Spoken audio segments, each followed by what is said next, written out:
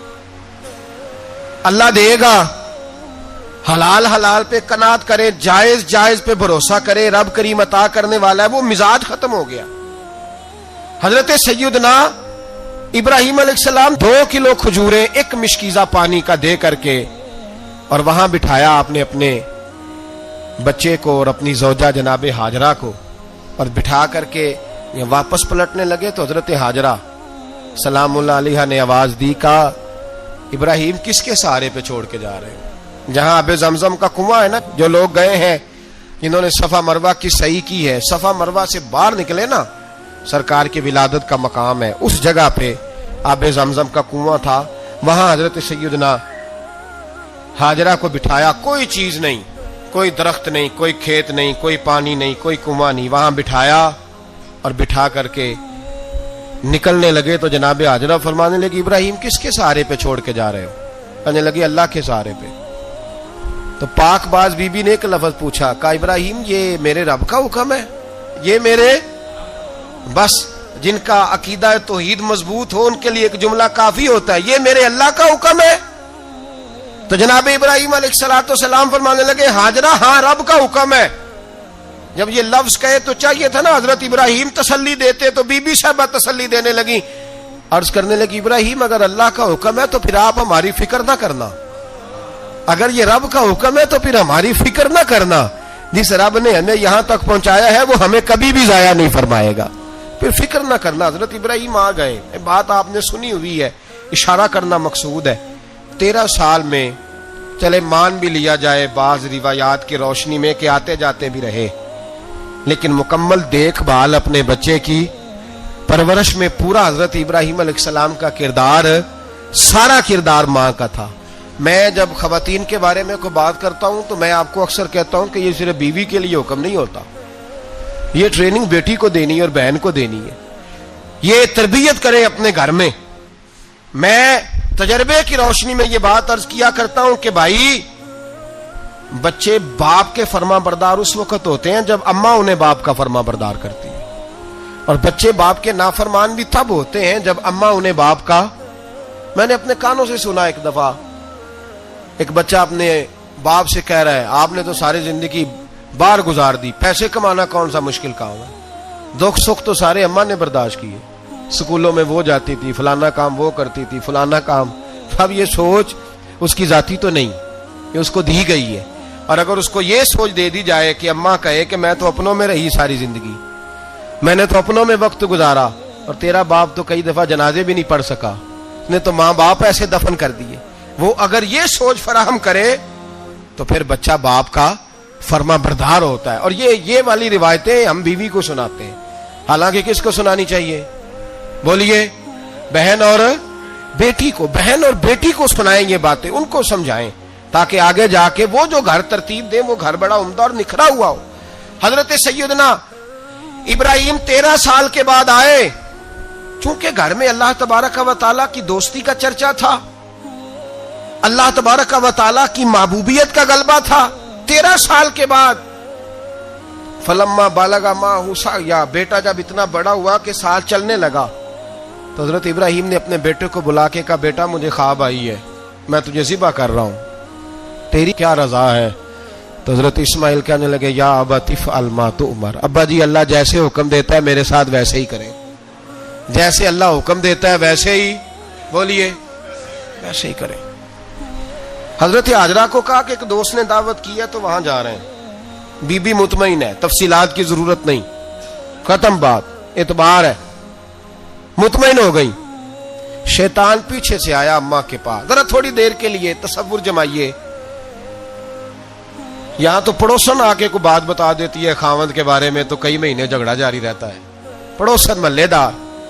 شیطان نے آ کے بتایا لفظ کیا ہے؟ کہا حاجرہ تمہیں پتا ہے کہاں جا رہے ہیں؟ کہا دوست کی دعوت میں. تو کہنے لگے دوست کون ہے؟ رب کریم. اور ابراہیم کا خیال ہے کہ اس رب نے مجھے حکم دیا ہے کہ میں ذبح کروں. تو حضرت ہاجرہ کہنے لگی کبھی باپ بھی بیٹے ذبح کرتے ہیں؟ شیطان کہنے لگا ان کا خیال ہے کہ ان کے رب نے حکم دیا ہے.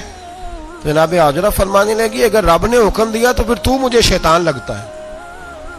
تو مجھے شیطان لگتا ہے. کہا کیا مطلب؟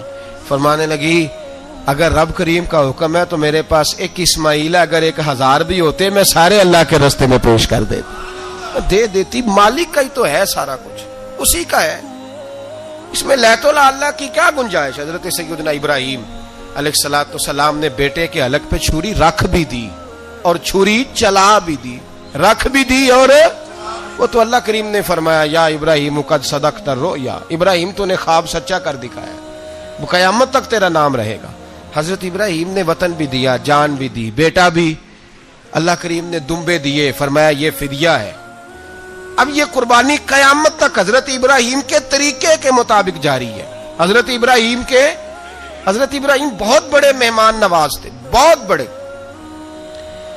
آپ جب مصر میں قیام تھا تو بڑے بڑے لمبے چوڑے لنگر پکتے تھے، لوگ آیا جایا کرتے تھے، بڑا تفصیل کے ساتھ کھانا ہوتا تھا. مہمان نوازی آپ کی خاص صفت مبارکہ ہے. ہمارے ہاں بھی مہمان نوازی ہوتی ہے امیروں کی، بلکہ اب تو مہمان نوازی اس طرح کی ہے کہ کل تیری میرے پاس دعوت ہے اور پرسوں میری تیرے پاس ہے. وہی امیروں میں وہ چکر رہتا ہے، پارٹیاں دوست ایک دوسرے کو ڈالتے ہیں، تیری طرف پارٹی تیری طرف. اور اسی انداز میں اب یہ عید آئے گی نا، ٹکا پارٹیاں ہوں گی جگہ جگہ، اور لوگ سوال پوچھنے لگے ابھی سے، کہتے ہیں قربانی کا کتنا گوشت گھر رکھنا جائز ہے؟ قربانی کا کتنا گوشت گھر رکھنا جائز ہے؟ سارا ہی جی. اس لیے فریزر لے لے، فریج سے نہیں کام چلے گا. سارا ہی جہاز گھر رکھنا سارا ہی جائز ہے، رکھ لیں.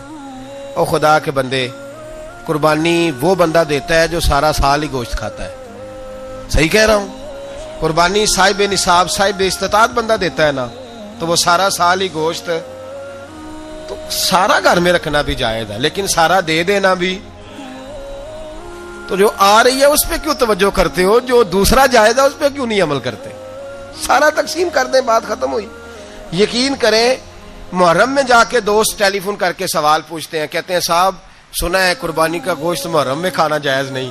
میں کہ نہیں، ربیع الاول چ بھی جائز جے، رجب رمضان تک کھاؤ، کوئی بندہ نہیں منع کرتا. اس لیے کہ کسی کو دینا تو پسند ہی نہیں. یا پھر اس میں سے جو خاص چیزیں ہیں وہ اپنی فریج میں، اور باقی جو ہے وہ دوسروں کے لیے. یہ کیا طریقہ ہے ہمارا؟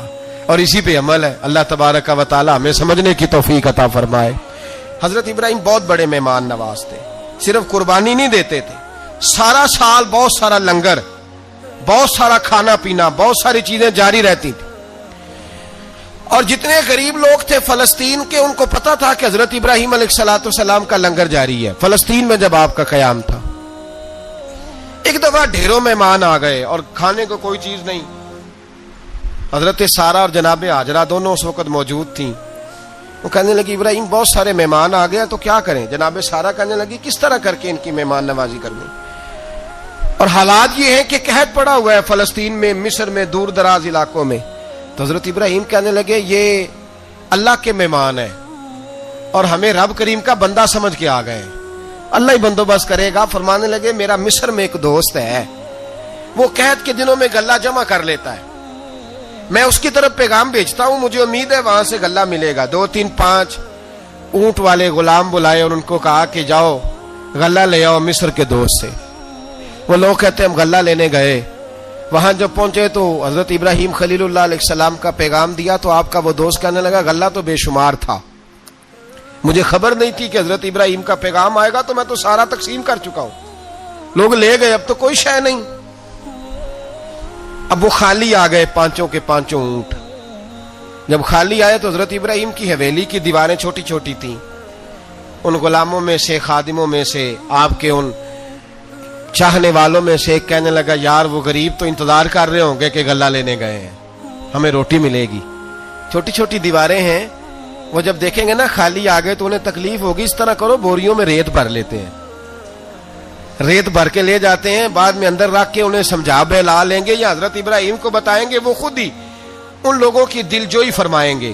اب غلہ کی جگہ ریت بھر کے اونٹوں پہ رکھ کے لائی گئی. لا کے بوریاں جب رکھ دی گئیں، حضرت ابراہیم علیہ السلام دوپہر کے وقت آرام فرما رہے تھے. بی بی سارہ اٹھی، کہتی ہیں جب میں نے دیکھا نا کہ بوریاں پہنچ گئی ہیں تو گئی، غلام کو ساتھ لیا اور اس کو جب کھولا نا تو کہتی اتنی حسین گندم میں نے پہلے کبھی دیکھی نہیں تھی، اتنا پیارا دانا میں نے کبھی ملاحظہ ہی نہیں کیا تھا۔ فرماتی ہیں جب اس کو پیس کر چکی میں روٹیاں پکائیں تو خوشبو دور دور تک پھیل گئی، اعلیٰ غذا بنی، بڑے بڑے کھانے بیویوں نے مل کے پکائے، چن دیے گئے۔ حضرت ابراہیم اٹھے تو لوگ کھانا کھا رہے، سجدہ شکر ادا کیا، اور جب سجدے میں گئے تو وحی آنے لگی، پھر رونے لگے۔ جب پلٹ کر باہر تشریف لائے تو جناب سارا کہنے لگی ابراہیم تمہارا مصری یار بڑا اچھا ہے، اس نے اتنی اعلیٰ گندم بھیجی ہے کہ اتنی تو میں نے پیاری گندم کبھی دیکھی نہیں۔ جناب ابراہیم مسکرائے، فرمانے لگی سارا یہ مصری یار نے نہیں بھیجی، یہ میرے عرشی یار نے بھیجی ہے، یہ میرے عرشی یار نے بھیجی ہے۔ بھائی مہمان نوازی مزاج تھا، ہاتھ لٹا دینا مزاج تھا، دوسروں کی اشک شوئی مزاج تھا۔ حضرت ابراہیم علیہ السلام کا طریقہ ہے قربانی، حضور نے ان کا طریقہ بیان کیا۔ اگر سال کے بعد قربانی دینا ان کا طریقہ ہے تو سارا سال غریبوں کو روٹی دینا بھی حضرت ابراہیم کا طریقہ ہے، سارا سال غریب کی نوکری کرنا یہ بھی حضرت ابراہیم کا طریقہ ہے، بھوکے کو کھانا کھلانا یہ بھی۔ میرے مصطفیٰ کریم سید عالم صلی اللہ علیہ وسلم سے صحابہ نے پوچھا حضور بہترین مسلمان کون ہے؟ بہترین مسلمان؟ تو حضور نے فرمایا جو سلام لینے میں پہل کرے اور غریب کو روٹی کھلانے میں سب سے اچھا ہو، وہ بہترین مسلمان ہے، زبردست مسلمان۔ ہمارے ہاں دعوتیں ہوتی ہیں تو امیروں کی، افطاریاں تو امیروں کی، اور میرے مصطفیٰ کریم علیہ السلام نے فرمایا بدترین دعوت ہے جس میں امیر بلائے جائے غریب نہ بلائے جائے، وہ بدترین دعوت حضرت ابراہیم کا طریقہ رہا، ساری زندگی مہمان نوازی۔ اور دوسرا ان کا مزاج تھا، اللہ سے پیار ہو گیا تھا نا، جب رب کریم سے محبت ہوتی ہے نا اور محبت کا احساس ہوتا ہے دل میں، پھر سجدے لمبے ہوتے ہیں۔ عام آدمی تو نماز بھی نہیں پڑھ سکتا، جسے خدا سے محبت ہوتی ہے وہ تہجد بھی نہیں چھوڑ سکتا۔ وہ یہ محبت کی بات ہے نا، جس کو پیار ہوتا ہے اس کی تہجد بھی ہے، اس کی اشراق بھی ہے، چاشت بھی ہے، اس کے عمرے بھی ہیں، اس کے حج بھی ہیں، اس کے بار بار کعبۃ اللہ کے دیدار بھی ہیں۔ یہ محبت الہی ہے، جوش مارتی ہے۔ ان لوگ سجدہ کرتے ہیں تو اٹھتے ہی نہیں، اللہ کے بندوں سے پیار کرتے ہیں اللہ کی۔ حضرت ابراہیم کو رب کریم سے اتنی محبت تھی، اتنا پیار تھا کہ وہ آپ کی زندگی کے ہر پہلو سے چھلکتا تھا۔ ایک وقت ایسا آیا کہ اللہ تعالیٰ نے حضرت ابراہیم کو بہت زیادہ مال عطا فرمایا، اتنے اونٹ گنے نہیں جاتے، گائیں اتنی زیادہ کہ شمار نہیں ہوتی، بکرے بکریاں اتنی زیادہ کہ شمار، بہت زیادہ مال اللہ نے عطا فرمایا۔ اور ابھی کچھ عرصہ پہلے آپ پیچھے جائیں نا تو جو لفظ مال تھا وہ روپے پہ تو بولا ہی نہیں جاتا تھا، وہ جانوروں پہ بولا جاتا تھا۔ بہت زیادہ مال اللہ نے دیا، بکریاں، گائیں، اونٹ، بیل، بڑا کچھ۔ تو رب کریم نے فرشتوں سے فرمایا کہ واتخذ اللہ ابراہیم خلیلا، ابراہیم میرا دوست ہے۔ تو فرشتے کہنے لگے یا اللہ جسے اتنا کچھ دیا جائے اس نے دوست تو بننا ہی ہوتا ہے، تو نوازا ہی بڑا ہے، اتنا مال، اتنے کھیت کھلیان، اتنا کچھ۔ اللہ کریم نے فرمایا جاؤ آزمائش کر لو، امتحان لے لو۔ فرشتہ امتحان لینے پہنچ گیا۔ حضرت ابراہیم کے جانور چر رہے ہیں چراگاہ میں، حضرت ابراہیم بھی ہیں، غلام بھی ہیں، بہت بڑا ریوڑ ہے، آپ تشریف فرمائیں۔ ایک فرشتہ آیا تو کھیت میں چھپ کے بیٹھ گیا اور بلند آواز سے کہنے لگا سبحان اللہ والحمد للہ ولا الہ الا اللہ واللہ۔ یہ تسبیح بڑی پسند ہے، محبوب نے ان کی فضیلت بیان کی۔ اب وہ حضرت سیدنا ابراہیم علیہ السلام کھڑے تھے تو وہ کھیت میں بیٹھ کے تسبیح پڑھنے لگا سبحان اللہ والحمد للہ ولا الہ الا اللہ۔ حضرت ابراہیم کہنے لگے یہ میرے رب کا نام کون لے رہا ہے، بڑی اس کی میٹھی آواز ہے، بڑی، کون ہے؟ ڈھونڈنے لگے، گھومتے گھومتے اس کے پاس چلے گئے، فرشتہ انسانی شکل میں، تو میرے رب کا ذکر کر رہا تھا؟ اس نے کہا میں ہی کر رہا تھا۔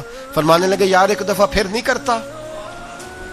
تو کہنے لگا ابراہیم پہلے تو میں اپنی مرضی سے کر رہا تھا، تو کہتا ہے تو پیسے لگیں گے، پیسے ہیں تو کر دیتا ہوں۔ حضرت ابراہیم کہنے لگے بول تو کیا لے گا، میرے اللہ کا ذکر سنانے کا کیا لے گا؟ کہنے لگا جتنی بکریاں آپ چرا رہے ہیں ساری دے دے تو میں اللہ کا ذکر سنا دیتا ہوں۔ اور آپ نے فرمایا بس جا تیری ساری ہوئی، میرے رب کا ذکر سنا۔ اور پھر شروع ہو گیا سبحان اللہ الحمد للہ ولا الہ الا اللہ واللہ اکبر۔ حضرت ابراہیم علیہ السلام کیف میں، یار پھر ذرا سنا، نا علما وچ پھسا سانو، تو یار دی گل سنا سانو، ذرا دوبارہ سنا۔ پھر سنایا، ایک دفعہ پھر کہا، فرشتہ کہنے لگا بس جی آپ کے پیسے پورے ہو گئے۔ حضرت ابراہیم کہنے لگے چل ایک دفعہ اور سنا. کہنے لگا پیسے لگیں گے. تو کیا لے گا؟ کہنے لگا گائیں بھینسیں ساری میری. فرمایا بس یار اتنی قیمت، تو سنا صحیح، سارا کچھ ہی تیرا. پھر شروع ہو گیا سبحان اللہ والحمدللہ ولا الہ الا اللہ واللہ اکبر. گائیں دے دیں، بھینسیں دے دیں، وہ ذکر سناتا ہے. حضرت ابراہیم کبھی مچلتے ہیں، کبھی روتے ہیں، کبھی آہیں بھرتے ہیں. تو میرے رب کا نام لے رہا ہے، ذرا پھر سے لے. کیف جاری ہے. کہنے لگا بس بھائی. حضرت ابراہیم فرمانے لگے تو اور لے لے جو لینا ہے، مجھے ذکر سنا. اس نے کہا ابراہیم بکریاں میں لے چکا، گائے بھینسیں میں لے چکا، اونٹ رہ گئے، سارے لے لوں گا پھر ذکر سناؤں گا. فرمایا جا تیرا ہوا تو ذکر سناتا رہ، میں دیتا ہوں. دے دیا. کچھ دیر ذکر کیا تو اب خاموش ہو گیا. حضرت ابراہیم خلیل اللہ علیہ السلام فرمانے لگے ذکر سنا. کہنے لگا ابراہیم اب تیرے پاس دینے کو کیا ہے، ہر چیز تو میں لے چکا. آپ فرمانے لگے یہ گائے بھینسیں بکریاں چرانے کے لیے تجھے کوئی نوکر ملازم بھی تو چاہیے نا. تو اس طرح کر مجھے رکھ لے، میں روٹی نہیں مانگوں گا، کھانا نہیں مانگوں گا، تو اللہ کا ذکر سناتا رہنا، میں تیرے جانوروں کی نوکری کرتا رہوں گا. حضرت ابراہیم علیہ السلام نے جب یہ کہا نا، فرشتے کی آنکھوں میں آنسو آ گئے.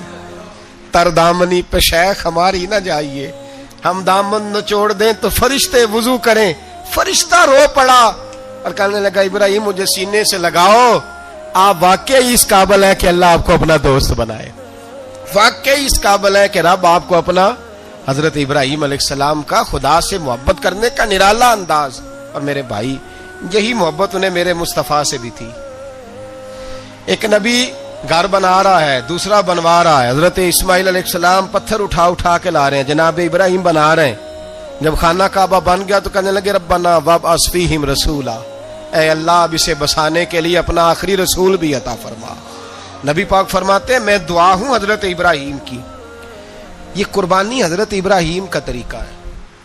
حضور نے اگرچہ نبی پاک کی اپنی سنت تھی، یہ بھی کہہ سکتے تھے سنتی و سنت ابیکم ابراہیم، میری سنت ہے اور تمہارے باپ ابراہیم کی سنت ہے. یہ نہیں فرمایا. جب صحابہ نے کہا قربانی کیا ہے، فرمایا سنت ابیکم ابراہیم، یہ تمہارے باپ ابراہیم کی سنت ہے.